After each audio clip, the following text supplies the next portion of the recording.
Hey folks, how you going? It's another day, another couple of 100 kilometres down the road. We left Albany this morning and we're heading for Bremer Bay. And as you can see, beautiful day. A couple of clouds in the sky and I'm about ready to get my jeans off and put my shorts back on. It's very comfortable out here. So on this episode we are going to Bremer Bay. Don't know what's there, never been there before. I do know that the road from Albany to Bremer Bay is closed, part of it, because of some sort of roadworks or something. Must be there for a fair while because the detours look pretty permanent installed. So that's going to be an issue for a while, so we've had to come around a little bit the longer way.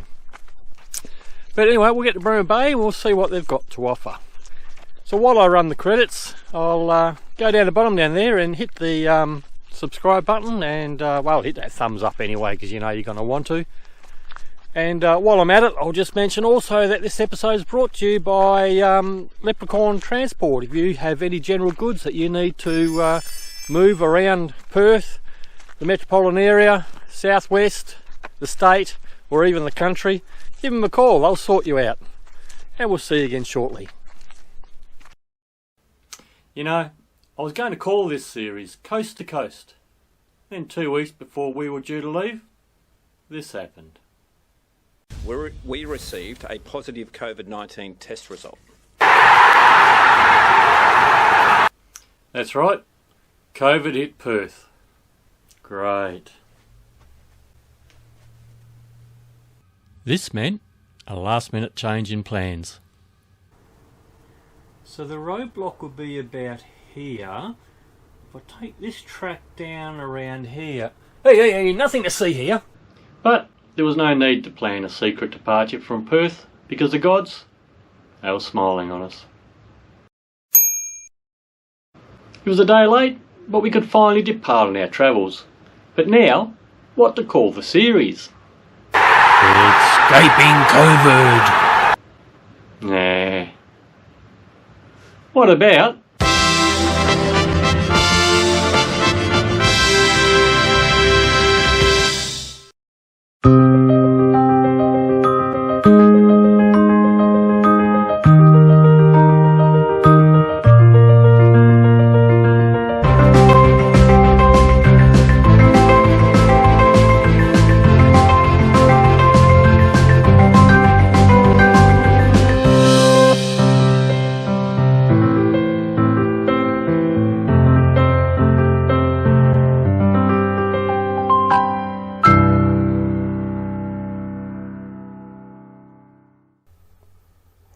G'day folks, how you going? Welcome to this episode number 5 of my Bush to Beach series.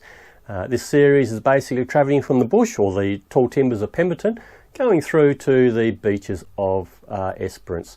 The aim of this series is to basically give you some ideas if you find yourself in the future travelling along this section of the southwest of Western Australia and want some ideas on what maybe you might be able to do. Hopefully this might give you some food for thought. If this is the first time you've found us here, then perhaps maybe you might like to go back to the beginning and see what we've been up to. I'll put a link up here to the playlist for that and you can go up there and have a look and see what we've been up to. Now I'm going to do this video a little bit differently. Normally I would do a video of the town we're in and then later on do a video of the caravan park we're in.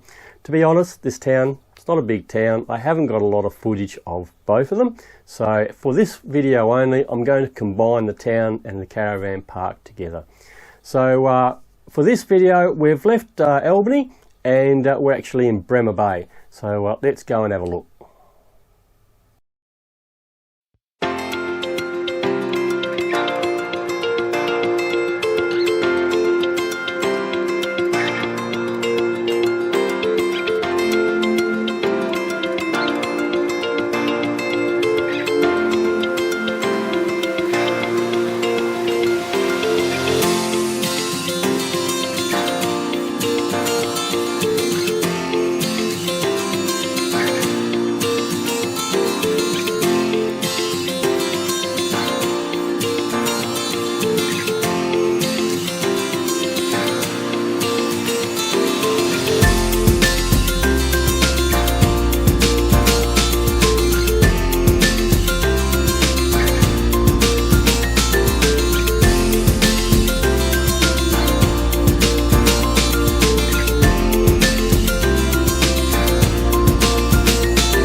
Bremer Bay is only about 180 kilometres from Albany, on the south coast.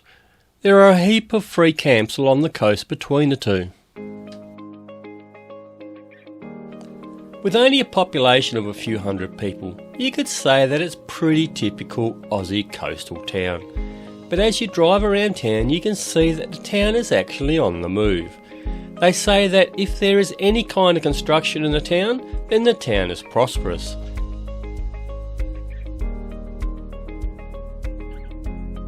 The town only has a small, quite well stocked general store, but don't come into town thinking that you can completely restock your supplies for another month.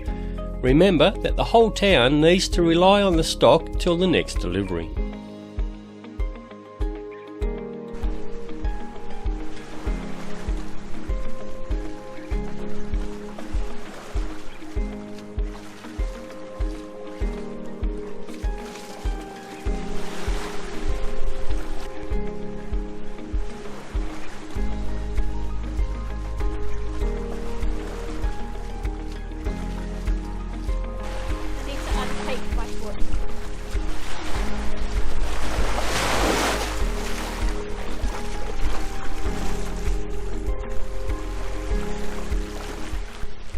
So down here in Bremer Bay, there's not really that much here in the way of tourism or anything.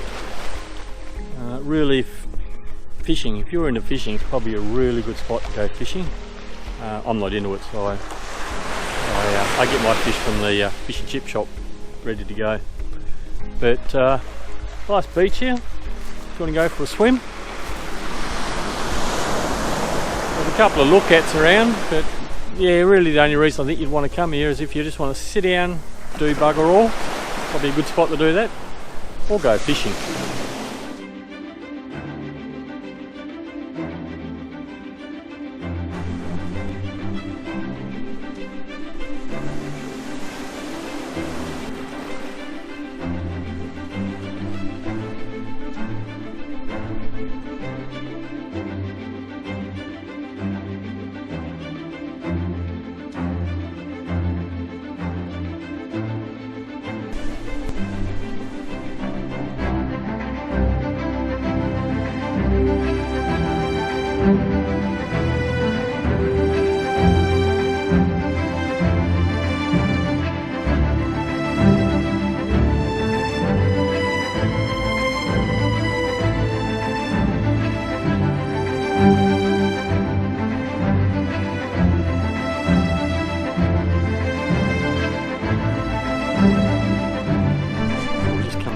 Look out up the back behind the caravan park, and we'll see what it looks out onto.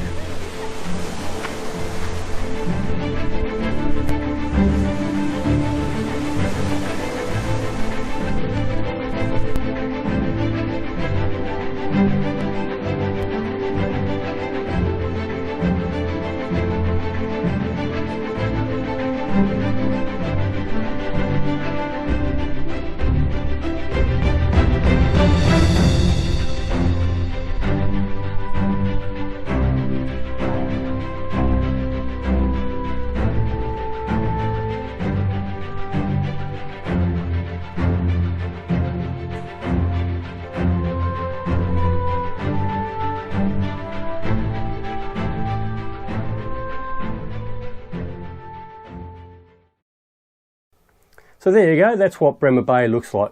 Good for sitting around in the sun, soaking up some rays, nice peace and quiet, swimming, fishing if you're into that sort of thing. Speaking of fishing, some of the fish you might be able to catch around this area are Australian salmon, black bream, jewfish mulloway, I'm assuming it's the same fish, pink snapper, queen snapper, never even heard of queen snapper, sand whiting, silver trevally, and of course my favourite, beer battered. So that's the town. The next to come up is the caravan park.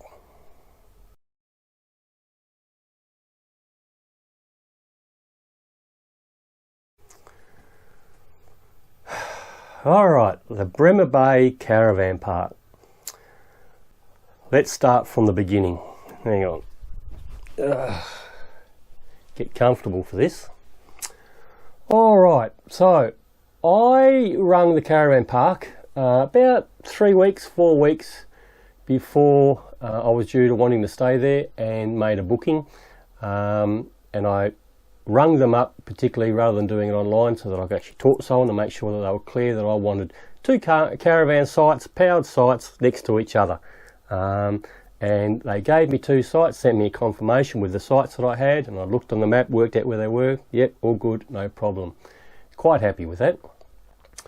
When we got there, we found out that somebody, one of their staff, had changed our booking, and we actually had one site which was our original site, and the other site was right over on the other side of the park. And I said to the woman, I said, well, that's no bloody good. That's not what I've booked. It's not what I've paid for. And I've got to say, the woman was really good. She went out of her way to try and work out how to solve the problem. But now initially she said that what we can do is, if we put my caravan on one site, we can put the rooftop tent and the tent all on the one site, and just park the other car, which was my car, all the way over on the other side of the park on that second site. I said, you've got to be kidding. I said, I'm not parking my car way down there. When I want something, I've got to go all the way down there to get it. And it's sitting down there, and who knows who's going to take what from my car while it's down there. I said, that's not good enough. I said, I wanted the sites I'd paid for, you know. She mucked around a bit on the computer, and then eventually worked out that sort of across the road from where our site was, and down 1 or 2 bays, there's a couple of sites they have down there which are I think non-powered sites, but they leave them normally for when they have people that are contractors coming in to do some work, and they put them down there because it's next to the work shed. And she said, I can put the other ones in there, your rooftop tent, and there's plenty of room down there, and we'll just get the maintenance dude to come out and run an extension cord under the door, and that'll give them power. And I was quite happy with that, because it was only, you know, a couple of second walk to get across there, and quite happy. Just wasn't happy with the fact that somebody changed my booking when I was confirmed for the 2 sites that I had. Then when the other bloke showed up on the site that was one of my other sites, the bloke wasn't even using power. They could have put him on a non-powered site, which there was plenty of, and then give me back my site that I originally had. But anyway, in the end it worked out really good, and the woman that sorted it out done a really good job of sorting through the problem. Whoever changed it originally needs a bloody kick up the bum. There are 2 things you notice as you drive through the security gate. One is the grass. There's so much of it, and it's so green. Great for those in tents. And the second thing is that maybe half the park is taken up with permanent caravans. I'm guessing that lots of them are holiday homes for people that come here regularly for fishing. Maybe farmers that are from the district that might come here for some downtime.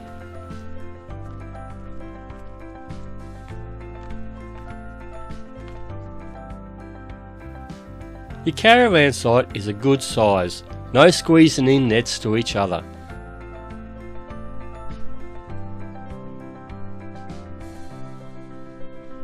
Power and water is close by, which is always helpful. However, your drain hose just goes to the lawn. Now I know in the eastern states this is becoming a big problem, but personally, as long as there isn't any tents or anything around, I don't really see a problem with it. I think it's a great idea. It makes good use of the water that would otherwise go down the drain. And maybe that's why the lawns are so green. Throughout the park are plenty of bins, including recycling. Nice clean toilet dump area here, and look, another bin. And you can see that they get really well used. The whole park is spotlessly clean.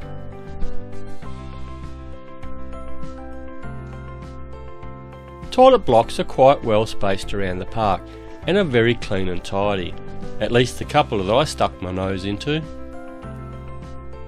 A basic camping kitchen, but it does have everything you need and be out of the weather if it turns to rubbish.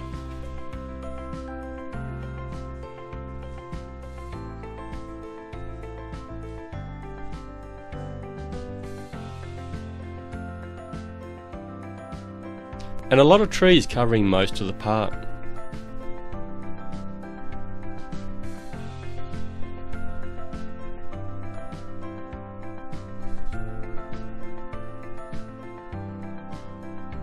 You can't get over just how clean and tidy the place is. As for entertainment around the park, I found these tennis courts and a basic swings area.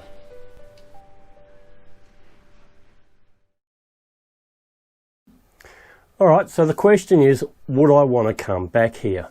Forgetting all that had happened at the beginning, it's clear that the appearance of the park is pretty important to the place. Because, like I said, it is spotless. It is amazingly clean and tidy, mowed lawns. It is absolutely brilliant. You cannot fault them on that. The staff, when you pass the staff, they all say, "G'day, how you going?" Da da da. You know, so they're all nice and friendly. So it must be a good work environment as well. The facilities, they've got good facilities. A number of the facilities through its place. So it's not everyone trying to share only a couple of places. And your site is a nice good sized site, so there's plenty of room, you're not squeezed in, you haven't got your neighbours sitting on top of you, sort of thing like that. The one thing I could not complain about but comment about, because it's always got to be one thing, you have to at least have one negative, not really negative, but something you've got to comment on. Most parks, you need to leave the park by 10 AM. That's pretty standard along the whole thing. So people usually get up in the morning and they have breakfast and they start packing their camp up and getting it all ready to go. And the last thing they do before they get in the car and drive out of town, considering this town is basically in the middle of nowhere, it's quite away from anywhere. So the last thing most people are going to want to do is go to the loo for a quick before they get in the car and head off, Trouble is, 9 o'clock, close the loos. They're in there for cleaning. And okay, you can say, well, that's all right, just go down to the next one. I did. Went down to the next one, same thing. That was closed as well. Now, I didn't go through every toilet in the park because I thought, well, bugger it, If park checkout time is 10 o'clock, then they shouldn't start cleaning the loos till 10 o'clock. Give people time to go to the loo before they need to leave. That's the only one little thing that I could say they could improve on, sort of thing, So the big question, would I come back here? Look, there's nothing wrong with the park. Yes, I would come back to the park, but I probably never will because I'm not into fishing. So for me, there's nothing really here to come back for. I came here because I've never been here, wanted to see the place. To me, tick that off. Yeah, nice little place. No need to come back again in the future. But if you're travelling through this way and wanting to spend a night or two, I reckon it'd be a pretty good spot to do exactly that. Alright, so that's this video done. So don't forget, if you want to see more of what I do, then go down the bottom down there, hit that subscribe button and the bell next to it, and that'll send you an email, let you know when I've uploaded another video, and also that thumbs up down there as well, because that will help the algorithm from YouTube make my videos more available to other viewers. So it helps the channel out if you hit that thumbs up. Alright, so next week we are out of Bremer Bay and we're on the way over to Esperance, and got a little stop we're doing in Esperance, which not many people probably know about. Most people just drive straight past it. But anyway, till next week, happy travels. Well, as I said, I'd never been to Bremer Bay, so I really didn't have any idea what to expect. Really didn't think to be that much here anyway, but just wanted to have a look. As I said, if you're into fishing or swimming or that sort of thing, it's probably a good place for that sort of thing. It looked like a nice little beachy area, not too big a waves or anything like that, so it's quite nice there. But there were two things that surprised me about Bremer Bay. One, I didn't know that Bremer Bay had a river, so there you go. And the other thing is the size of Bremer Bay. I really didn't think it'd be quite as big as what it is, but from up here you can see that it's quite a decent sized town.